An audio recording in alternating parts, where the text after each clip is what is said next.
Hello and welcome to the Fellowship Phase, an Adventures in Middle-earth podcast. I'm Josh and that's Callum. We're going to give you inside information on how you can find your own path through Tolkien's world.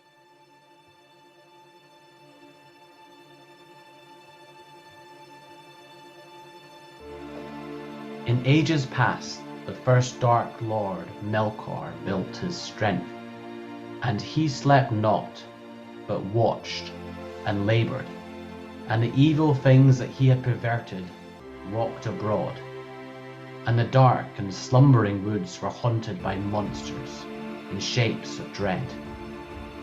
And in Utumno he gathered his demons around him, and in that dark time Melkor bred many other monsters of diverse shapes and kinds that long troubled the world, and his realm spread now ever southward over Middle-earth.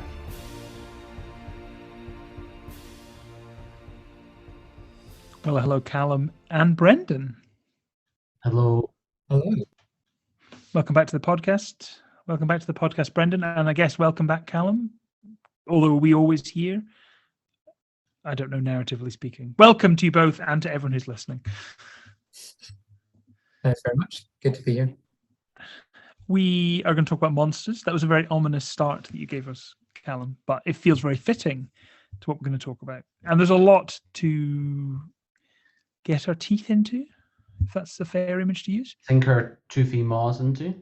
Yes, strong. Or do we teepee maws? We'll need to message Matt Mercer and see which more description is more accurate. We're going to do monsters today. We're going to talk about the monsters that are in the Loremaster's Guide, which is then a good opportunity to talk about the monsters that Tolkien himself created. And then probably what we'll spend most time talking about then is how to homebrew your own monsters in Adventures Middle-earth. Is that a fair summary? Yeah, sounds good.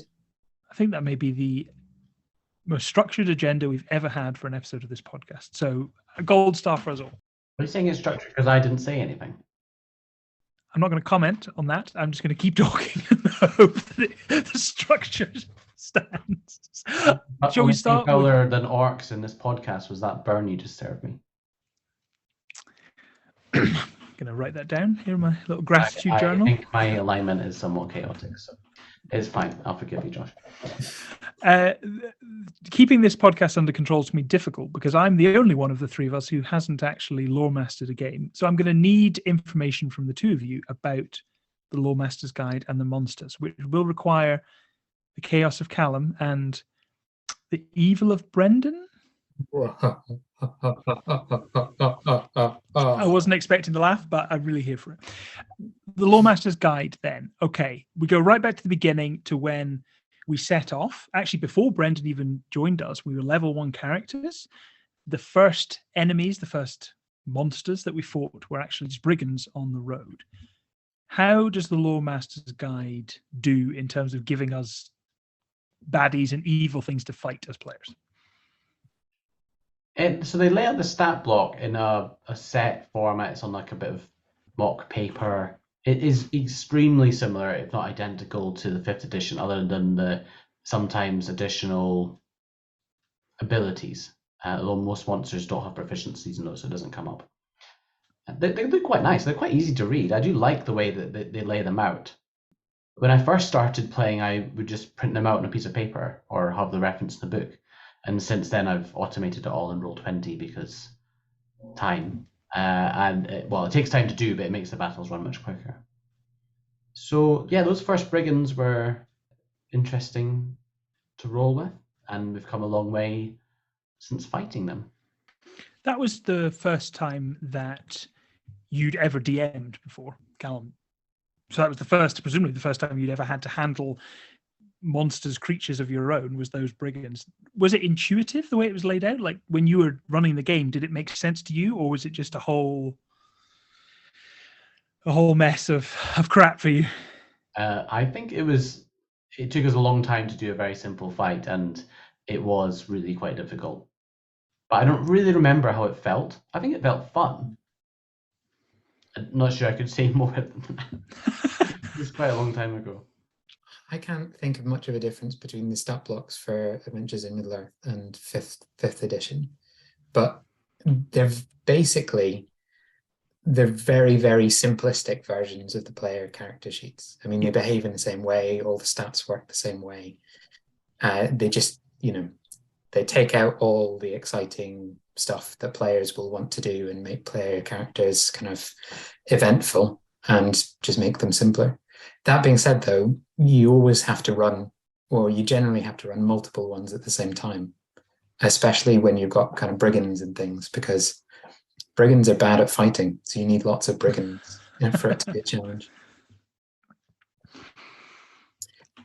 Callum, I was wondering, actually, if I can nip in, Josh, and put a question directly to Please Callum. do.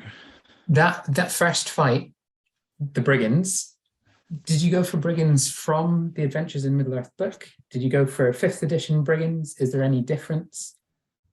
What were you looking for from your brigands? It was a pre-written module that we did first, so I just literally did what it said in the page.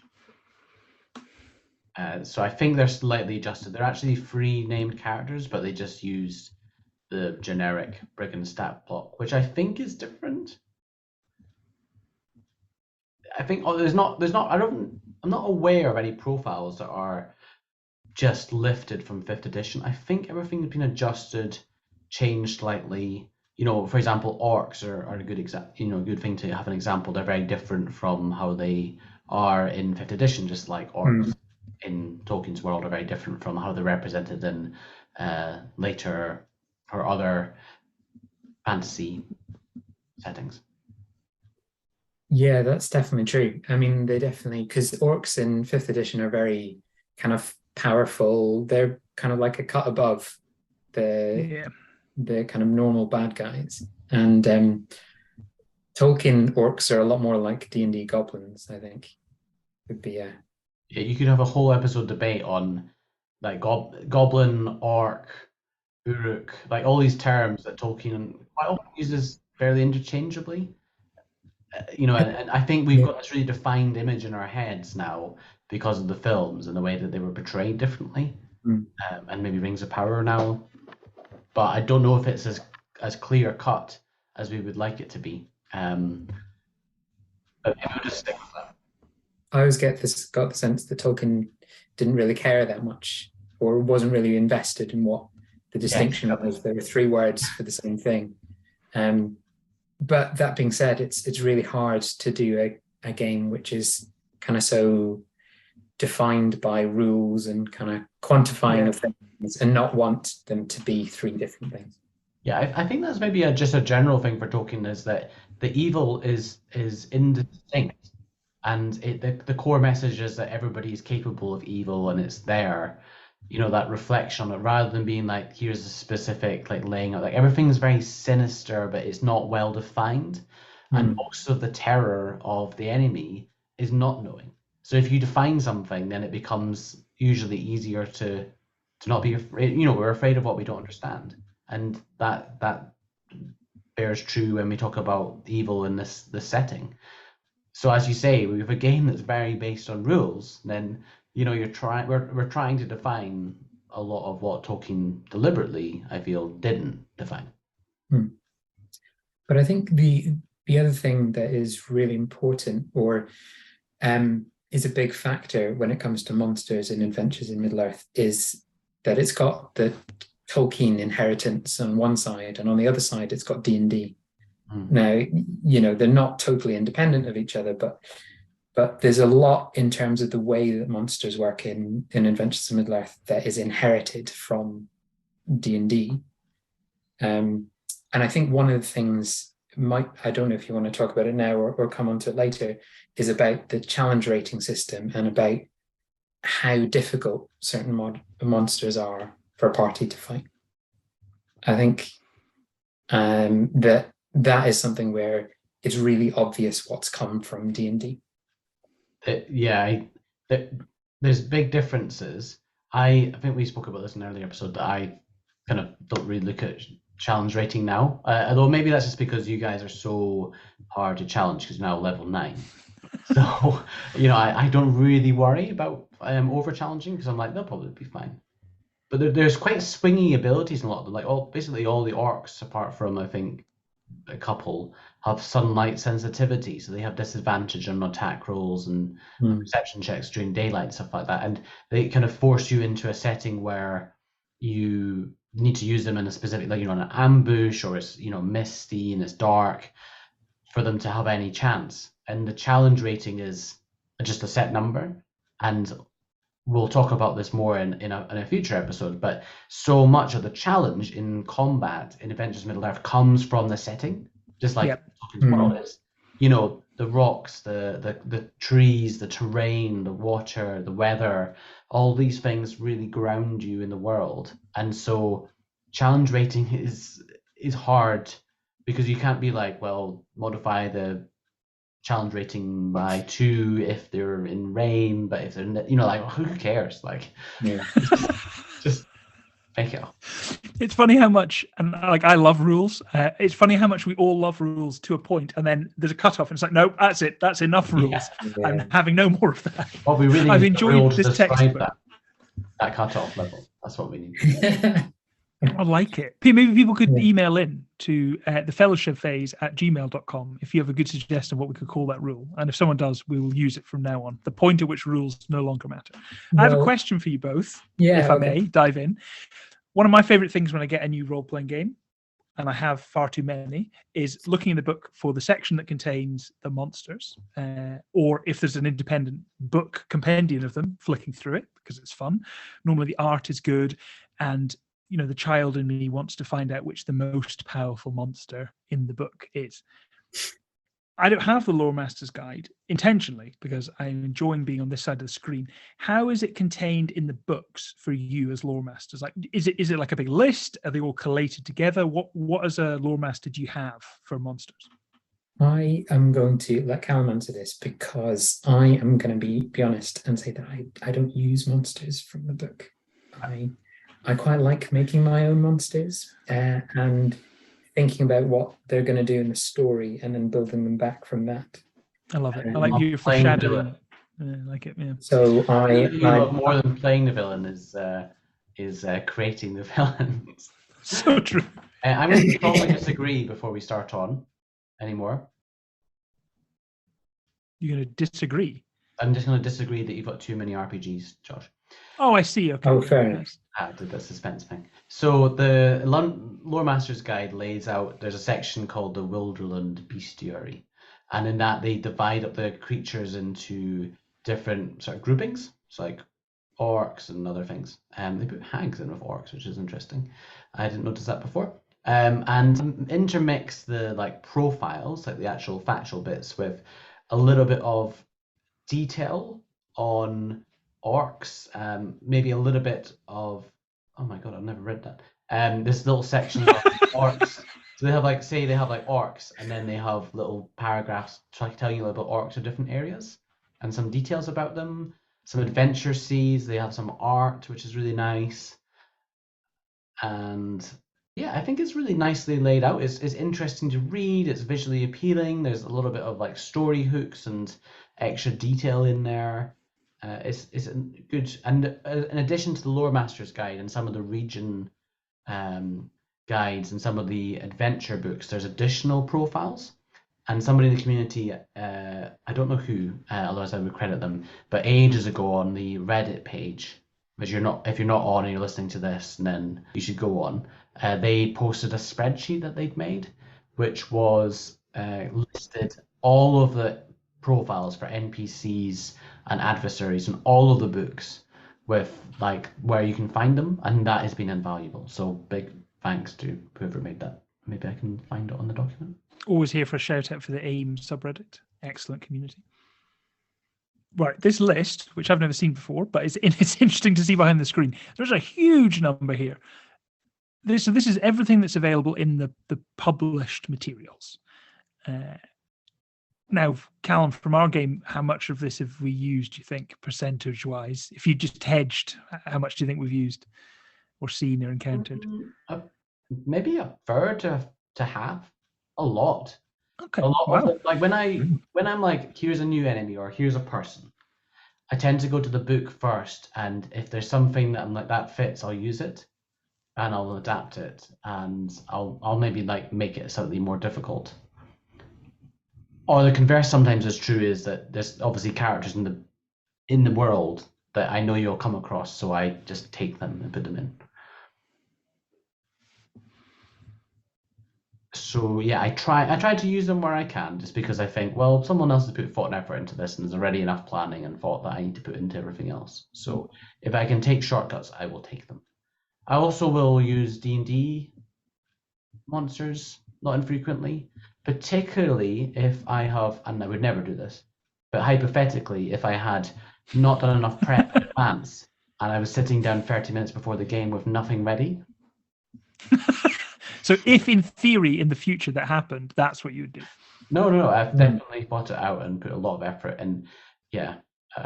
There's been a couple of times I've done that and then it's backfired slightly. But that's fine. You can only prep as much as you can, and if you've not got time, then you just do it. With book monsters, have you ever been surprised about them when you've used them? So like you've had the rules and you thought, okay, right, I know what this enemy is and what it does. Combat comes, certainly in my experience, because the rules are so diverse, often the first time you ever mechanically do anything with a monster is in combat. You rarely like practice as a DM. You don't kind of rehearse. So have you ever found you've been surprised either how weak they were, or maybe that actually there was a synergy that you didn't recognize, or maybe it was much more powerful than you thought? Like, have you misjudged the material? Combat can be incredibly swingy, and particularly the lower levels. So I have sometimes been surprised about something that I didn't feel at lower levels was going to be challenging than was. So a good example would be knocking out Runen in basically one hit with a troll in the city of the Theod, which I think I've been saying wrong. So credit to James for pointing that out recently. He didn't directly say it, he just said it in a very specific way. I was like, oh, I think I've been saying that wrong. So thanks. Yes, but then you proceeded to just gang up on and took care of it quite easily. So, which I think kind of fits with what you see in Lord of the Rings films and in Moria when they take on the cave trough. They all work together and it wasn't that challenging. So maybe that's a deliberate design choice. So yeah, I think you will be surprised, but generally speaking, things go well or badly based on the rolls, and some combats you've rolled incredibly well, and sometimes everything's gone wrong, and that's the hilarity and fun of the game. Okay. And Brendan, I'm going to come to you in a second with my question. I want to hear about homebrewing monsters, but I want to hear from Callum. You've been through the journey of using just the books, like the first time you're properly playing, the only material you know is the books. And I know now you do homebrew and pull from elsewhere. Yeah. So what was it that drove you to go beyond just the monsters and the pages? Yes. When did you start looking elsewhere or tweaking or coming up with your own? So in just pointing on the tweaking bit, so in the books, there is quite a lot suggested for tweaking. So there's a whole section of the Loremaster's guide. It's interesting. Where it says, like, you've got the profile. So they got, let's say, like, orc profile. And then they're like, okay, so you want to make your orc different. Here's a list of different things you could give them, new attributes, abilities, or some of them are like group abilities. So certain, maybe like, well, this band of orc, famed and they've led by this person and maybe they ride wargs or something. That's what they're famed for. So then they have some affinity ability there. And there's a lot of content in there. So it is really customizable. What I would say is that I find that a bit tricky because, as I say, often, hypothetically, I'm prepping in it, and I just need to pick up something and put it in the game. So that doesn't suit me very well. I would rather it was like, here's another book, which is a list of all the enemies, and they did that for me. Because I think I just want to pick it up and have it. The main reason I moved towards my own stuff was because you out-leveled what enemies were available. So there are some very few monsters which are challenge level 11 and plus. And I know that a lot of people on the subreddit will say, the game is only meant to be played to level 10. And even with the Lord of the Rings RPG, it only goes up to level 10, which I think was a really good design choice on their behalf. But I want to keep playing. I want to keep exploring these characters, and I want to go to the higher levels. So I'm gonna make stuff up, and that's fine. And the other thing I would So say is that there's quite a lot of abilities that are like there's not that many like in D&D as well. I think in 5th edition there is a lot of abilities which are like reused, rehashed, or very similar. yes, Like there's nothing I don't find it interesting when the ability is like they might do more damage. yeah, I know what you mean. When it I'm just just like becomes that's too much numbers effort. that skew up and down. Yeah, yeah. Yeah, too much effort. Like if this happens and they get to do extra damage, it's like yeah, I'm just going to bake that into the attack and not bother with it because it's too much headspace to think about. This idea of the monsters in the book, you kind of start to run a bit sparse when we get to the higher levels. So if we just stuck to the book now, as a group, we're now a level 9, and when we all play, we're a group of 6 level 9 characters. What kind of enemies are there really available for you as the lore master to challenge us? I presume we're left with pretty ridiculous Tolkien mythology type things that we'd actually be able to face. So an example challenge level 9, which I just happened to see on this list, would be Franduil, King of the Woodland Realm. So the challenge rating is based on the difficulty it would be for an average party of 4 characters of that level, is my understanding. So, Yeah. So if we weren't all there, which sometimes we're not, sometimes we're a group of 4, we would expect to be of the level to fight the king of the Woodland Realm. In fairness, I can't see him fighting on his own, and he'd probably be mounted on some sort of, so I think there would be layer effects, and I would give him legendary, so I think that would, maybe even that character sheet would work well. But and the flip side to that is, so like Glorfindel is challenge level 15. He's got a profile. Really? Does it go up? See, I'm doing this thing as a child now. Does it go all the way up to 20? Like, who's the most powerful? What is the most powerful thing in? From looking at the list, I just was seeing up to 15. Dragons are at 12. Demonic creatures from the depths, 11. The Witch King, 13. Oh, wow. Okay. The Witch King's at level 13. Yeah. Okay. Interesting. Yes. I'm beginning to see why we might need to stray away from these pages if we keep playing, because we certainly are, mechanically, we're all at level 9. But what we're doing is not like, by the time you're facing enemies of that level in another RPG, you're talking about continent dominating characters. We're still kind of like local heroes, very powerful local heroes, but our names are hardly sung in distant halls. Like the idea that in a few years, few levels time, we'll be fighting the Witch King is a bit ridiculous. Okay, so I'm understanding your thinking. I'm going to play the theme tune for Local Hero, though. Please, Still good. Please add it in. Not that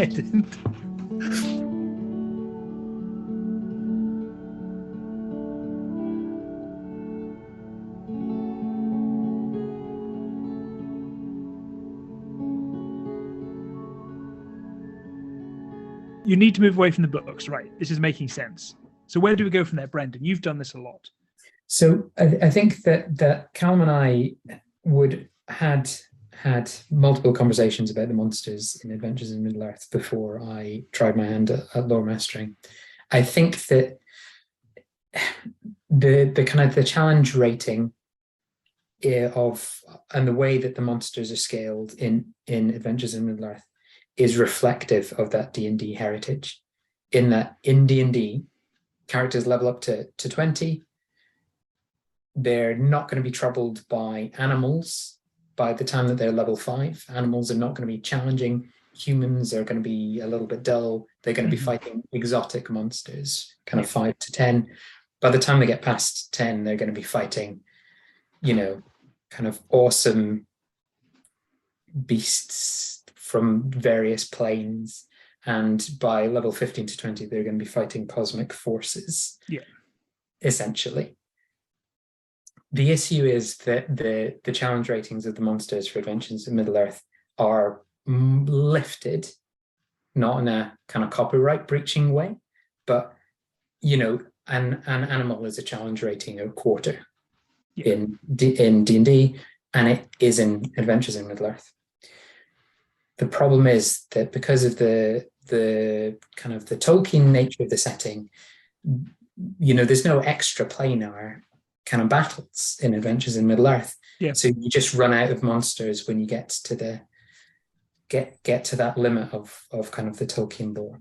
So I think that's an area where there is a bit of a mismatch and why it becomes so challenging to do monsters. Okay, so people listening to the podcast may have had this same experience or are looking to get to the kind of level that we've been at. Their lore masters might be thinking, right, what am I going to throw at my players to challenge them? How would I create my own monster? So where does that process start then? Like, do you start with a particular idea of the monster, or is it based on the story or the level we're at? Like, what's your starting point for deciding? I always start with the idea. I mean, I've done a few. They've not all made it into adventures, but basically, well, I mean, I did a troll for a very troll-heavy adventure. Yes, it was great. I loved it. Well, actually, I did several trolls, but they're all kind of based off one root troll. Absolutely terrifying. But that was the idea, that I'd been using one of the adventures in one of the books as a base. And it got to a bit where you encountered a troll. And I read the profile and I was like, this troll just feels a bit like a big orc. Yeah. I mean, kind of lore-wise, trolls are meant to be kind of terrifying, and I wanted to capture that flavor of terrifyingness. So I kind of started by looking at the kind of the Tolkien lore about trolls and then kind of trying to build it from there. Oh, that's really interesting. Okay, so your starting point was the stat block itself didn't live up to your expectation. Did you then throw that out and start with a blank sheet of paper, or did you start by sort of tweaking what you had in front of you? Completely blank sheet of paper. Oh, that's interesting. Okay. So I had worked out, basically, I tend not to use challenge rating at all, not for the very sensible encounter building reason that Callum is talking about. I don't use it because it isn't very intuitive. I would agree with you there. It does involve a sort of weird conversion to get to a challenge rating. Yeah, so I mean, there's a section in kind of the D&D books that talks about how you construct the stats for a monster, and that's really useful. But I use something called power equivalent levels, and I really wish I could tell you who came up with it because it is genius. But basically, it means that monsters get levels, have a level like a player character, and they're equivalent. You can. If you've got a monster that's at a certain level. So it gives you a more intuitive sense of how powerful a monster is. Okay, I like it. So you see, basically you can say, well, a troll's going to be kind of pretty terrifying. I want it to be the same as a level 12 character. Now, obviously, it's going to be easier to fight because one troll versus a group of people. Yes. But just for helping me to get my mind to where I want to be in terms of the level of its stats. So I start with how difficult do I want it to be, how much of a challenge, and what do I want it to feel like, and then try and build those two things to meet each other. Oh, interesting. And in terms of the power level, then, is that based on, because I've done the challenge rating, like creating monsters from scratch in D&D, and also I've used other systems to create monsters. Is it based on things like the damage output? Is when you kind of take away all of the kind of flavor of it and you just like numbers? Is it like this creature could do 20 points of damage per turn, therefore it is roughly comparable to a level whatever? Does it come down to the raw numbers at that point?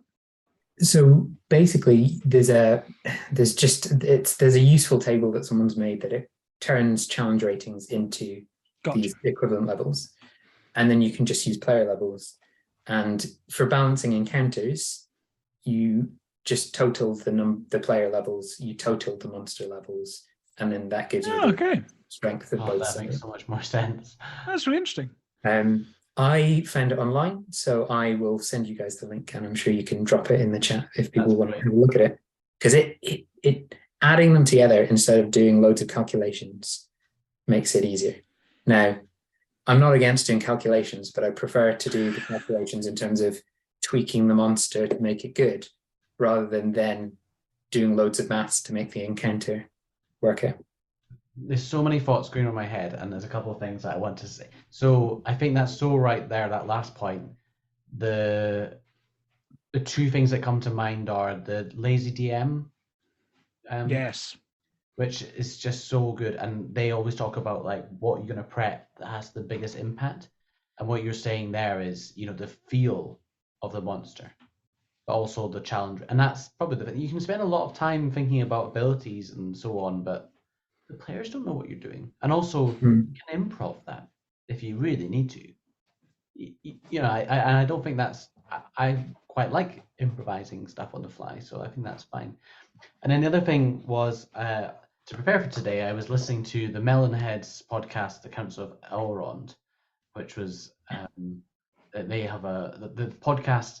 I think it's called Melonheads, The Council of Elrond, and they talk about Tolkien things. And two of the episodes I listened to was the creatures of Middle Earth and the most frightening monsters in Middle Earth, which are like, one was very earlier in their podcast series, and one was more recent. And what I thought from that was, it was just really interesting hearing people give a lot of detail about what Tolkien actually wrote about different creatures and what creatures existed, and how he described them, and a lot of legend and unseen stuff from the east, the qualities of these monsters, and really it gave me some inspiration. And then the other thing, which I hadn't really thought about, which I'm glad I listened to, and I'll pop the links to the episodes in the notes, was they were talking a lot about the films. And like I said earlier on about Tolkien's aims for the Shadow, and we talked about that in the Shadow episode. But Peter Jackson, with his background in horror films, and how terrifying he managed to make so many things. So I think that feel of it, and Brendan, you really captured this when you ran the game, in the same way that Josh does when he runs the Alien RPG, which I'm always like, there's been a couple of times where I've unexpectedly made me very scared with particular references to things in work and so on. That you can't undervalue how that feeling is so important. So yeah, you're both very good at capturing that. I think you're right, and a lazy DM attitude to making sure that you invest your time prepping the things that then have the most effect on the game is so true, and I agree with you. I love running horror games as the DM. Like, I love running Alien. The game I run D&D wise is Strad. I love running horror, and a huge part of that is that the monsters and the villains, there's like a sense of them, which if you don't capture it for the players, like the whole thing is kind of you need them to feel afraid. And that goes, it's more than just numbers on a piece of paper. They need to have a sense of it. And that's why I want to be spending time on how I'm describing them, and what the flavor of their abilities or what their thought process is. Certainly when I'm running Strad, I really want to be able to think, like, what tactically are they doing? They're intelligent enemies. They want to be responding to what you're doing. And anything I can simplify and not need to be reading complicated rules while I'm also thinking how I would be responding is good, because you want, and certainly as a player, I want to be challenged. And it's hard. Like we talked about this talk at the Siege, you've got a lot of admin as Loremasters to run a lot of monsters. You need to make that as simple as possible so that you can do the fun bit of the game. So it's interesting hearing you, like, how you develop the monsters to make it as easy as possible. You've talked about this, Callum, with damage, like sometimes just simplifying the damage if you're going to be doing lots at once. Your mention of, well, I've got two things to say there. One is that I'm not really a natural horror lover, I'm going to say, and I find it very hard, like watching the Alien films, which I didn't watch until after we played the Alien RPG, and so I made some very bad decisions about how the aliens worked, which I guess is a good way to approach it. Anyway, I find them quite scary, even though they're not the scariest films. So yeah, not a huge horror, but like I just really love playing the games. completely forgot the second point because I got so scared there. So. You're scared of your own point. I love it. Where did we get up to then? Talk about homebrewing monsters. I've Callum, have just you remembered it. I'm going to cut back in. The way that the alien monster works in an alien RPG, which I'm sure it's not spoilers to say, is Josh. I understand it's like the alien just rolls. You just roll dice, and then it does one of a certain number of attacks, and that Yeah. kind of gives me an idea for this. And it's like, well, could I use that? Could we take that idea? Because I feel like often it's a bit predictable, isn't it? You've got a monster, they come in, they attack, and then they maybe have an ability. But if you took that alien thing, that's scary. Like even the way the alien runs, I don't know what you're gonna do. You might just like straight up kill me. You might just play with me like some sort of prey. I quite like it, and I think it works because, and we've talked about this before, about how as a lore master, a dungeon master, game master, when you roll dice and randomize something, it's very objective. Like it's got nothing to do with you. So sometimes if something you roll on a table that's bad and a player falls into a pit, if I just made you fall into a pit and injure yourself, I'd be like, it's quite a mean thing to do as a DM. I feel guilty, and why am I doing this? If we roll a random trap and it happens, I think, that's just random. It's just a game. We'll keep playing. What I like about the alien is they have the game is based on D6.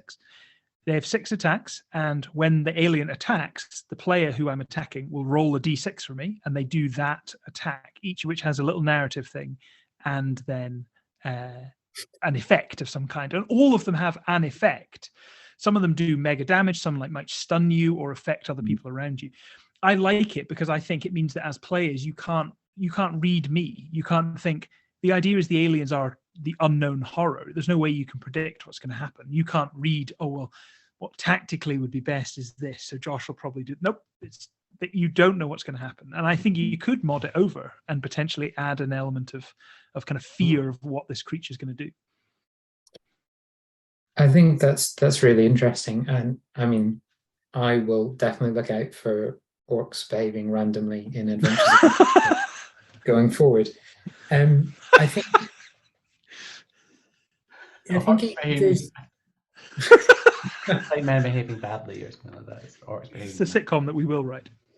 I think there is something I think that is really integral to the way that monsters work, and I think I suppose this kind of comes into the homebrewing thing in a kind of general way, that if every monster behaves the same way when they come into a fight, then it doesn't really matter that their stats are different.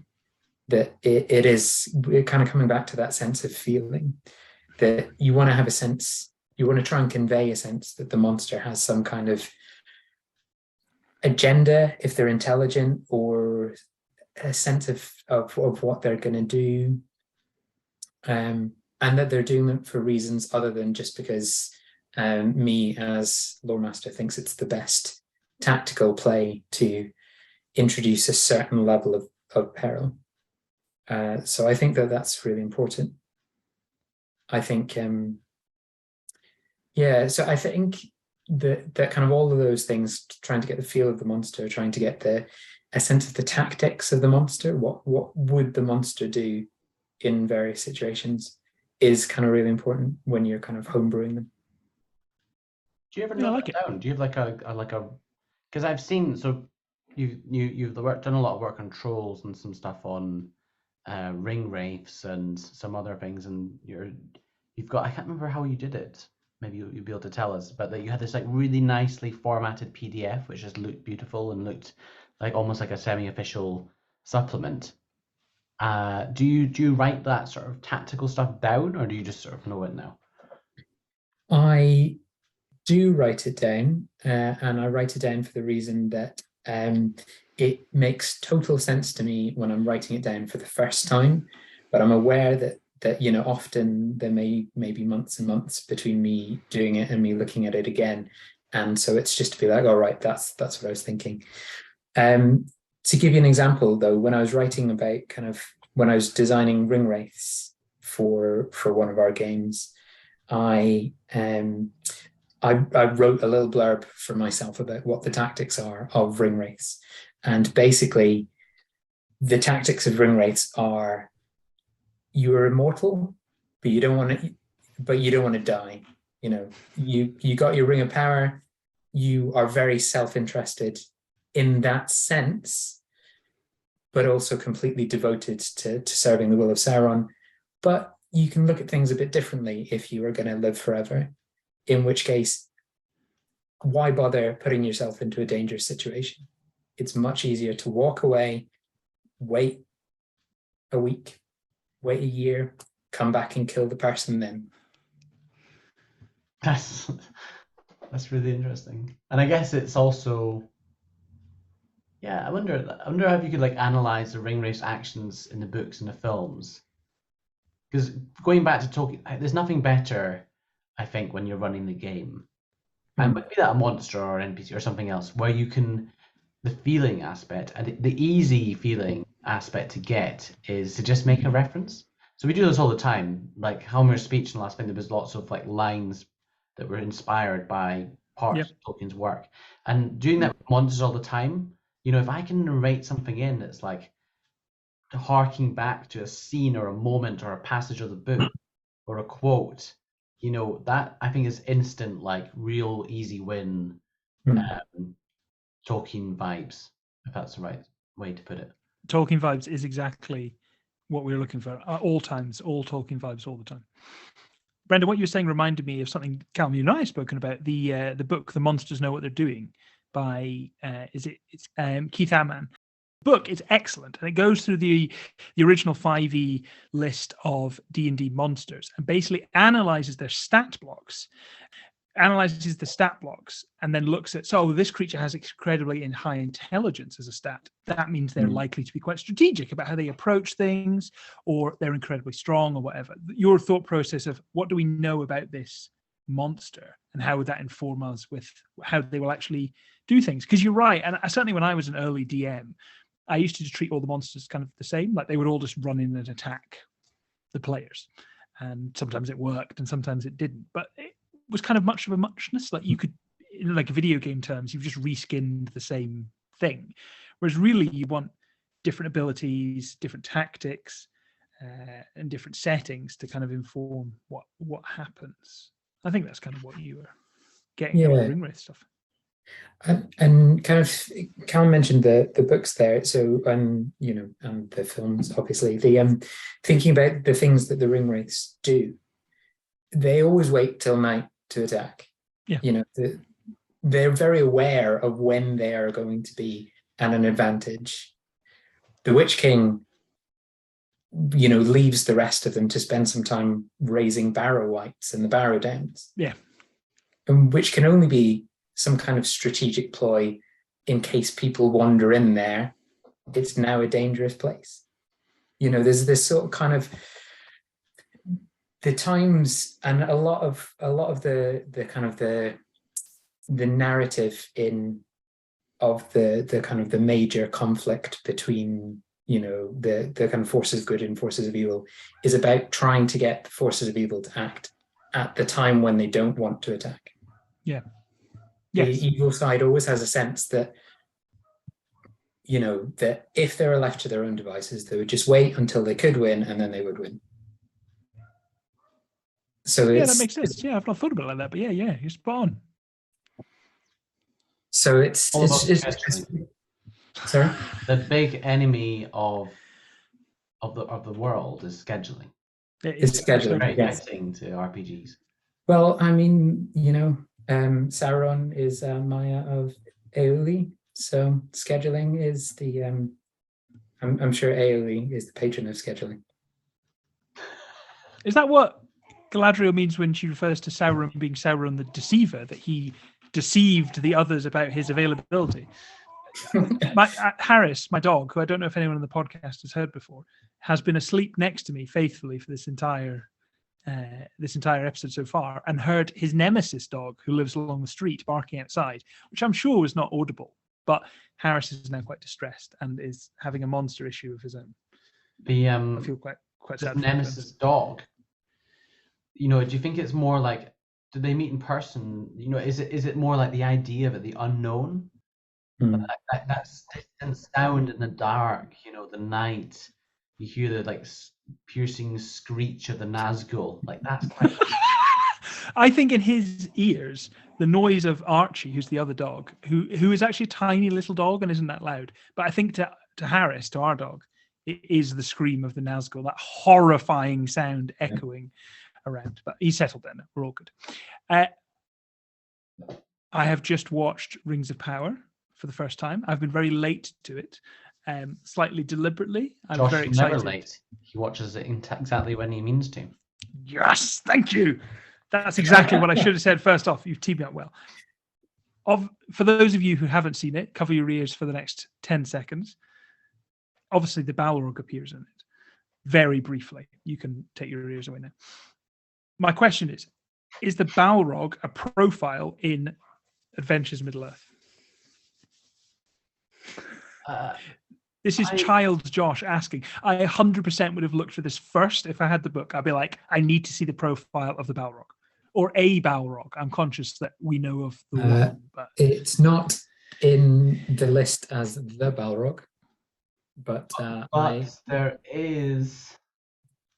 there was, I think, someone working on a community project on making a Moria region guide. Yes. Is that right, Brendan? Do you remember that? I don't remember that at all, but that's not to say that it's not true. I will look for it. Well, while you look for it, we can perhaps talk, because what I was going to suggest was, and I'm just dumping this on you, Callum and Brendan, you've had no prep time, was I've really enjoyed talking about how you go through the process of making monsters or converting monsters. I was hoping there wasn't going to be a Balrog, and we could maybe do a bit of a thought experiment of starting how we would turn the Balrog into a profile. We don't need to do the exact numbers because we could sit down for hours to do that. But what if we take the Balrog that we know, what sense are we trying to capture? So take that the party is the Fellowship and we're in Khazad-dûm. So that's the sort of setting. When they have their combat, what sense do we want to create with the Balrog? And therefore, how will we design the monster? Have you made a Balrog profile, Brendan? No, but after this, I think I'm going to say that. Brendan and I also play the Middle-earth strategy battle game, the sort of Warhammer Lord of the Rings thing, which is a brilliant overlap hobby because then if we ever play in person, then you can use the minis. You've got the minis. Brendan has a beautifully painted Balrog. Yes. And yeah, that Balrog I did make, yes. Yeah, and the rules, another thing to suggest actually, is that sometimes if I'm looking for inspiration, so I did this recently when we did a one-shot game where you were part of the Grey Company scouting down, and there was like an encounter at Tharbad, which is like a ruined city on the journey that they would have taken. And for that, it was quite high level, and I got basically profiles for Uruk-hai that Saruman had sent north to sort of waylay you, or they didn't know you were coming, and I basically used the models from that game and the rules for those models, and I just sort of ported them into. So that's another. So I think if I was going to start with the Balrog, I think I would go away and read what Tolkien wrote about it, Shadow and Mm-hmm.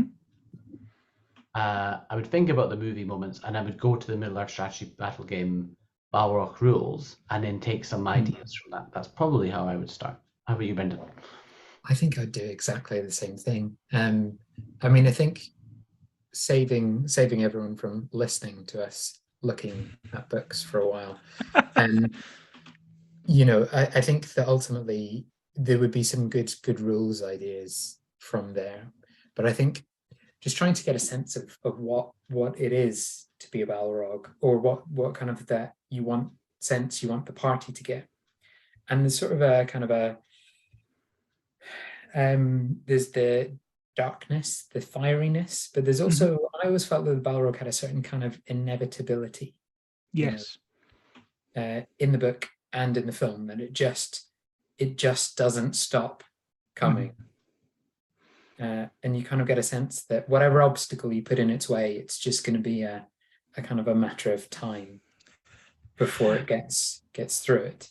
I totally agree. And I've heard we talk about horror a lot, and we have already heard a great thing which described the best monsters in horror, in literature and film, as they are not the villain. They're just like the environment in which the story takes place. That sense of inevitability, like you're never going to defeat the monster.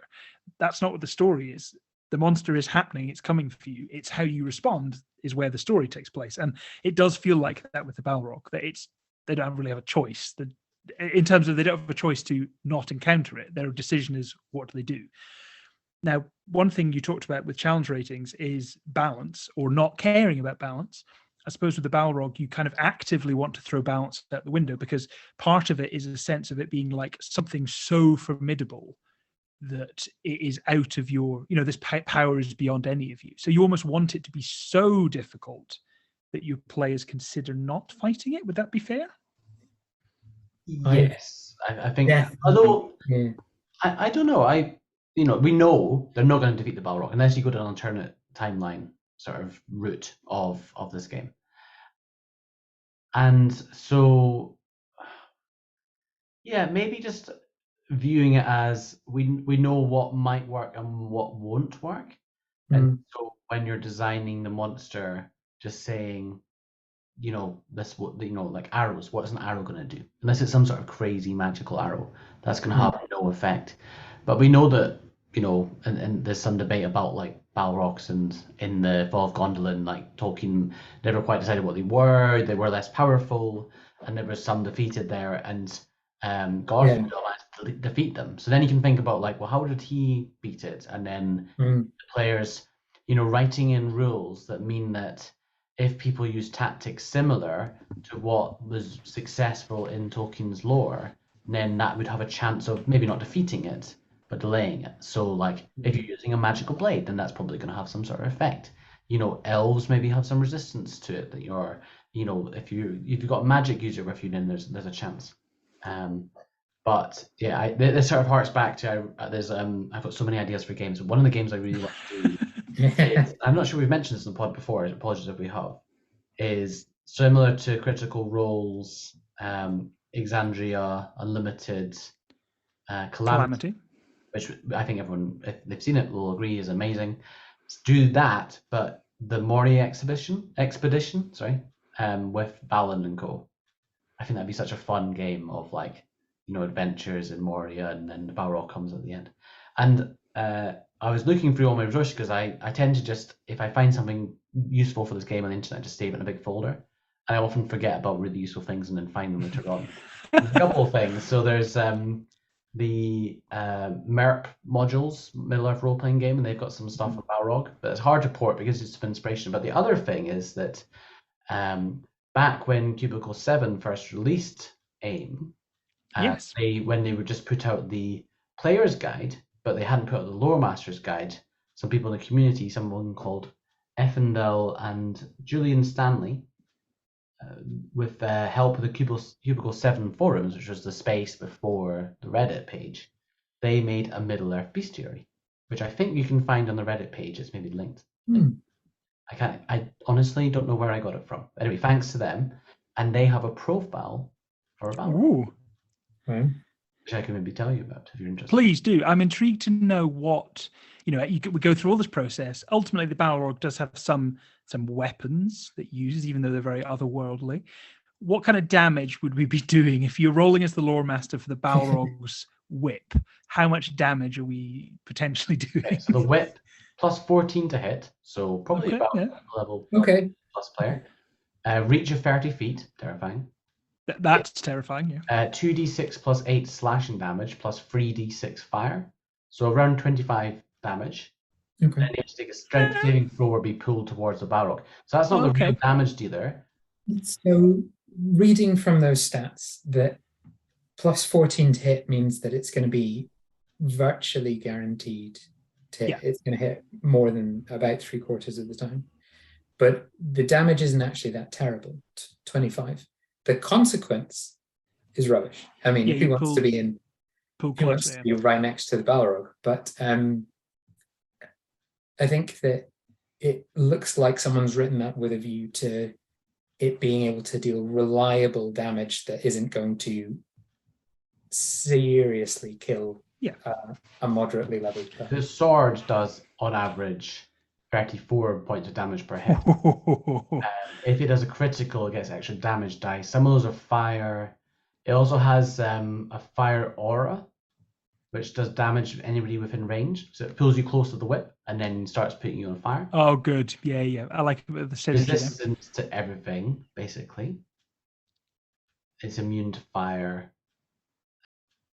And it also has an ability that basically almost guarantees that you're going to become frightened. So you're going to be rolling a disadvantage and won't be able to move towards it. So someone gets dragged in, gets down, people won't be able to get close and heal them. There's no ranged healing. So it's pretty terrifying. It also, something going back to what we were saying before about what you want to, the sense you want to create. The whip having a reach of 30 feet and that pulling people closer. 30 feet is the average movement of a player. As soon as you as the Loremaster have done that once to a player, and they can see that that mechanic can happen, because players respond to how the game develops, they will know that actually they need to spend their action to move further away, and you've already created the sense of you have to run away from the Balrog. And immediately you've changed the game into not we're going to fight this, we're going to try and run away. What's its speed?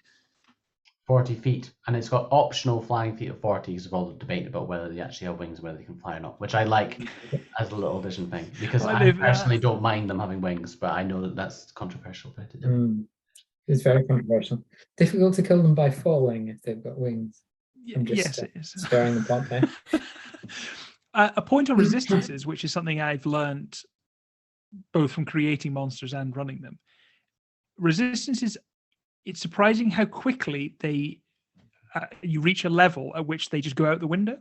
So, for instance, werewolves, which we use in Strad, and which at low levels, not for my party, who slaughtered all the werewolves they've ever encountered, werewolves are quite fearsome, and they have the added danger that they can potentially inflict a curse. They are immune to all non-magical damage. Spoilers. In Strad, you're all now at a level where you each actually have a magical weapon, which means their hit points have they're immune to all non-magical. They've gone from being super, super tough to just normal enemies just because you've leveled up slightly. And I think resistances, sometimes people forget about how much of a difference they make once they're overcome, and they can nullify the hit points immediately. Worth bearing in mind. Yeah.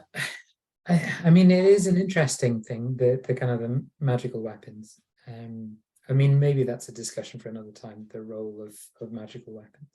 Yeah, but in the game that we did with the trolls, yes, Callum's character was an elf of Rivendell who had dealt radiant damage with his spear, which meant that I needed to kind of do a quick mental rebalancing of all the encounters, because trolls, the ones that I kind of made and am using, have resistance to most normal damage because they're trolls and, you know, are a kind of have rocky skin, but are not resistant to radiant damage. So suddenly these monsters, which I thought were, you know, going to be very, very challenging to overcome, were only very, very challenging for 3/4 of the party. Yeah, that was an interesting game because obviously I had so much knowledge, and I came in with this character who's basically like a bit of a glass cannon warrior with one of the feats. I think it made us both realize that I just took the things that I thought were fitting to that character. Maybe we should talk about it at some point in more detail, but he was very powerful. I understand the mechanics. But then that worked in a way. And in a way, like, it'd be weird if you had a high elf of Rivendell with a lot of people and they weren't really powerful. Like, that wouldn't make sense. I mean, it meant that he played a disproportionate role in the party. I think that I suppose it was an interesting dynamic because you don't always, often when you're creating parties, you try and create them so they're relatively even. And it wasn't, but that was okay because, you know, it wasn't all about this, you know, everyone else had things to contribute to what was going on. It was just, you got a sense of that one of the characters was an immortal elf of Rivendell and the others were Brelanders. Yeah, just some guys.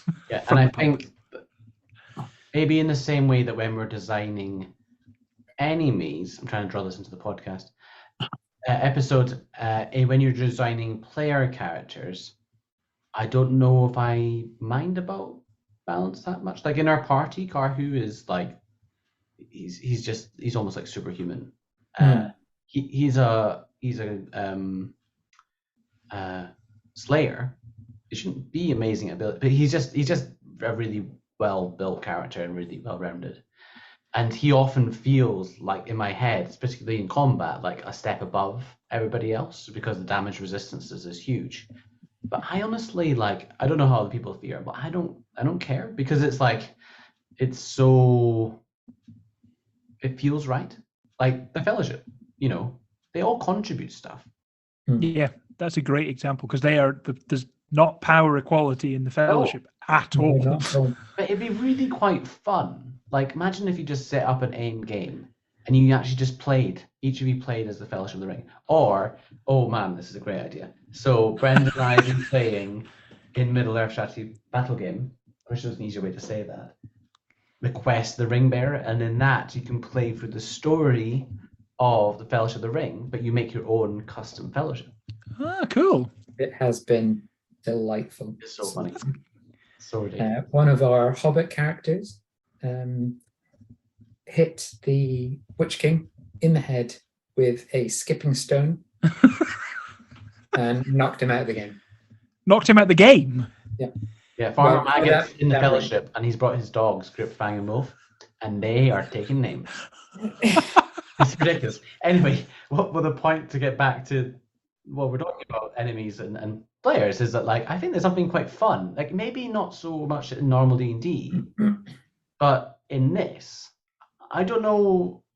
How would you feel about that as a player? If there was because I have played around a bit with sometimes people come in with a newer character, they initially start at lower level and then level up. But I haven't actually been a player, I guess, in that setting. So would that work? Like, if say we played the Fellowship when someone was playing the Hobbit, and you were so much lower level or just not powerful in combat, and your thing was you take the help action and you hide, or it's all about survival and protecting them, or would that not work?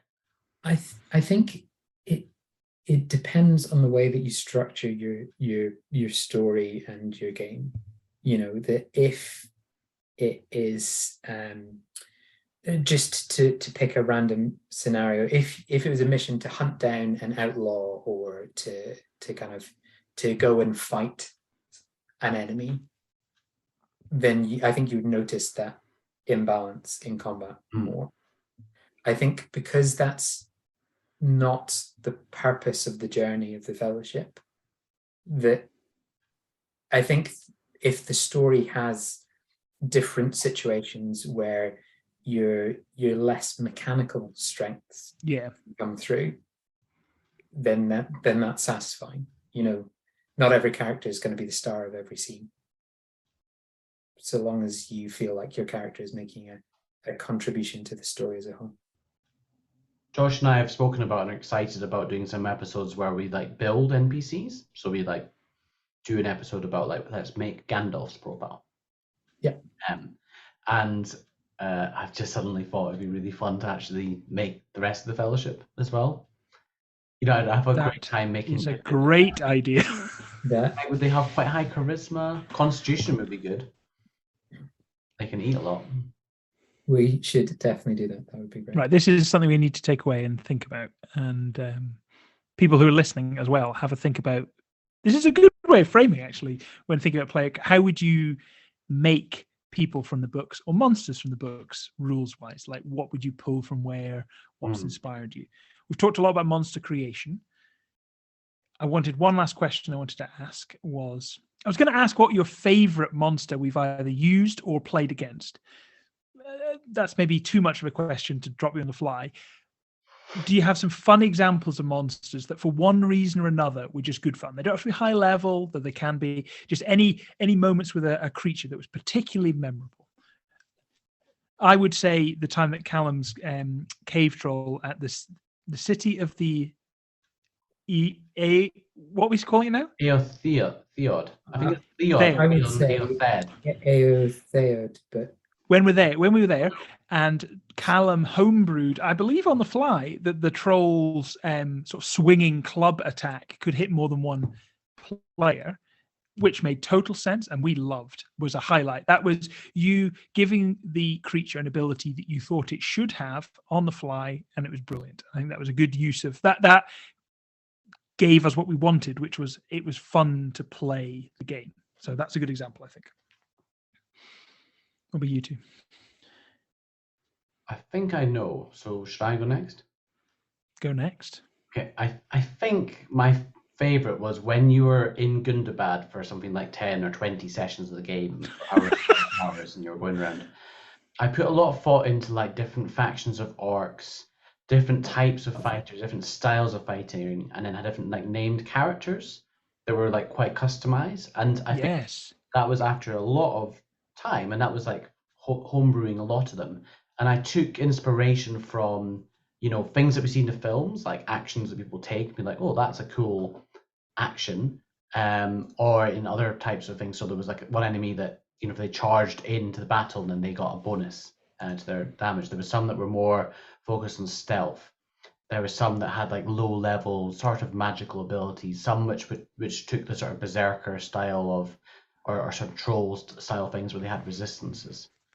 And I think that was most fun. And I really approached it as, you know, starting from, as Brendan said, how do I want it to feel? So like the feel of the different factions of orcs, and then who leads them, what their motivations are, what type of things they respect, what sort of things are they looking for in followers, and then using that to build the profiles and building it all up.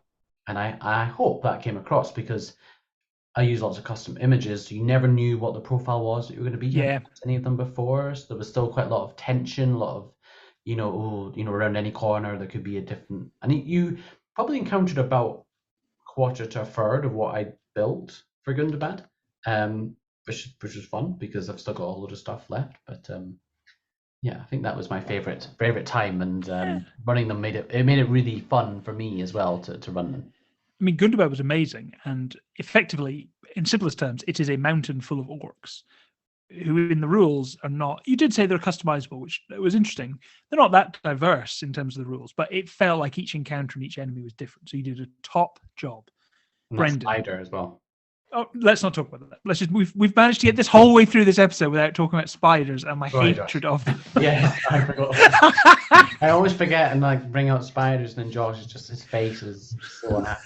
Hate them so much. I hate you. You hate spiders, yeah. Brendan, unless it's a spider, in which case we'll just cut the pod right now. So, I maybe this is giving too much away, but my favorite was actually doing a game where we rolled a random encounter.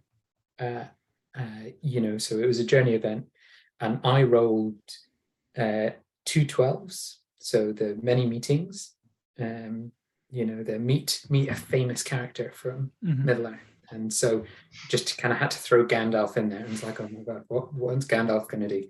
And then, straight off the back of that, everyone was feeling, very buoyed and had all got inspiration, and they're feeling like, yes, we can take on everything in this adventure. And then I rolled the same thing again, but decided to do the flip side of it. Fly, you fools. So just set it up as a random encounter, but actually pulled one of my Ringwraith profiles off the shelf. Off the shelf? Basically, the party just encountered a lone figure at some ruins in the middle of nowhere.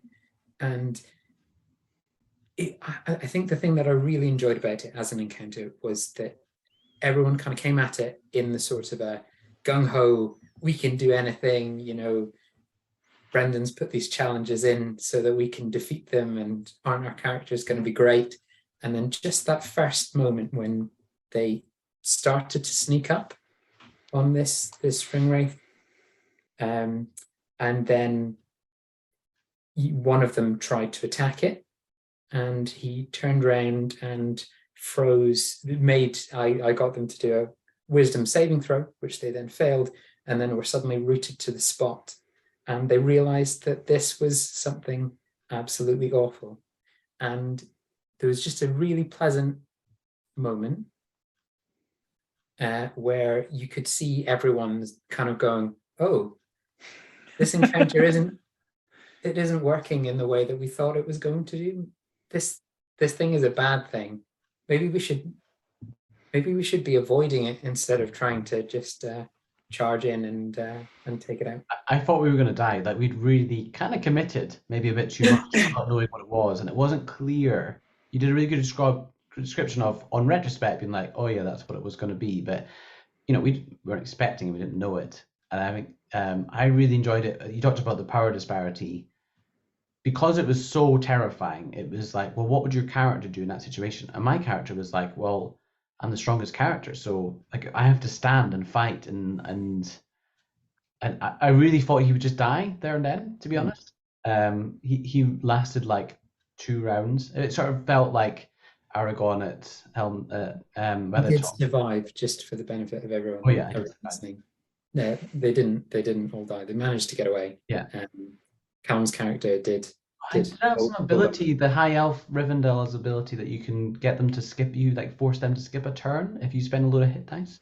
I think I used that, which basically I think stopped them from killing me, which was felt very impactful. It felt like a really good moment, and that was the feel of that enemy was really terrifying. It was quite gratifying, I think, just to see that kind of the emotional journey, I think, of the party, of being kind of just going in, and I don't want to speak for you guys because you guys participated in that adventure, but kind of going in with a slightly, oh, it's a game, we can take on anything, to no, actually this situation is quite dangerous and maybe we should do something different. But also all the kind of character choices that then kind of came from that. Excellent. Well, that has been a bumper session. Brendan, thank you very much for coming on. It's always a pleasure to talk to you and to talk monsters and to talk game design. I think we've covered a lot. And this may be a record for the number of new podcast ideas we've had during one podcast, which we're very prone to doing, but I think we've come up with a lot. And I think homebrewing all the fellowship will be fun. A couple of shout outs at the end. Thank you very much to everyone who has liked and subscribed to the podcast. Doing so makes a big difference to us. So if on wherever you get your podcasts, you could like or comment or subscribe or share, we'd be very grateful. As ever, a big shout out to the AIM subreddit, who've been very supportive and keep the game going as a community. I didn't get to say my favorite quote from the Fellowship today, although I tried to when we were talking about the Balrog, which is when Boromir says, "What is this new devilry?" when the Balrog comes. So I would quite like someone to send it to us on Twitter as a meme, because it will make me happy. So if you don't already follow us on Twitter, you can follow us at Fellowship Phase, and you can send me, hopefully, a meme of Boromir saying, "What is this new devilry?" And that's enough. That's enough for me. That will make me very happy. Brendan, thank you. Callum.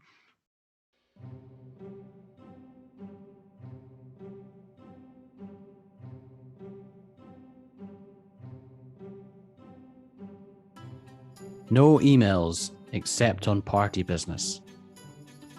And comment suggestions and questions to thefellowshipphase@gmail.com. The long year turns to its close. Much we have accomplished these last seasons. Our fellowship disbands, but is not broken, and we will return on the next episode of The Fellowship Phase.